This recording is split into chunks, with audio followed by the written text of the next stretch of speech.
Today's blades are truly a cut above the stone tools that cavemen used. Knife making is now a science, producing tools that really give you that edge in the kitchen. First, they roll out steel by the sheet from a big coil.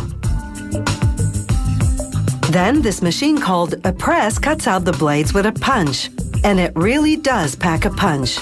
It brings 110 tons of pressure to bear in order to make these steel cutouts. Next, things get really hot. They roll baskets full of the blade cutouts into a high-temperature furnace. The blades bake at 843 degrees Celsius for 2 hours. This hardens the steel.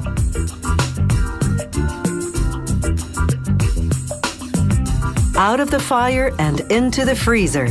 The blades chill out at sub-zero temperatures, -49 degrees Celsius, for 2 hours. This freezer is cooled by liquid nitrogen.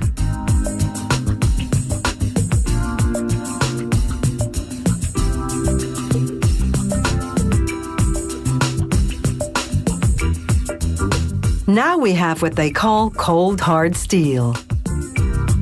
Next, they douse each blade with water while a belt grinder smooths the back of the blade and sparks fly. Continuous water keeps the steel cool and hard while a sander smooths the back of the blade.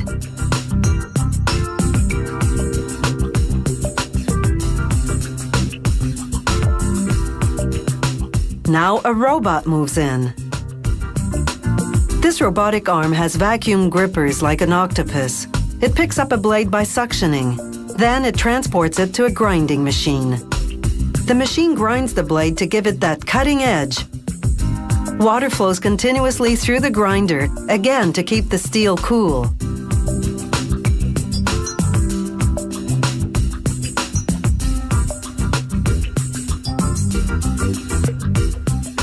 The robot keeps everything moving, putting a paring blade through the grinder every 12 seconds.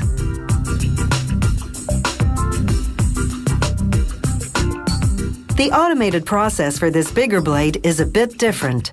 This robotic arm holds the blade in a grip rather than through fast-acting suctioning.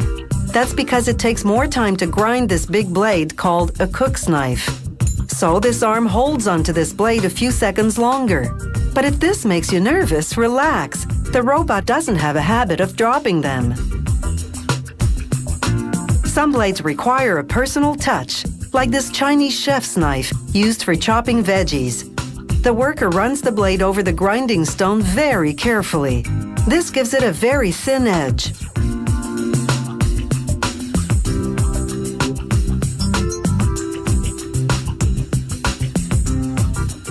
Then a laser burns the brand name onto the side of the blade.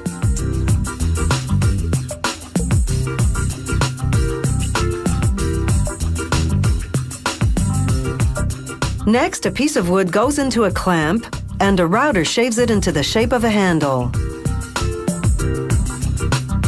The end of the blade now fits neatly into the handle.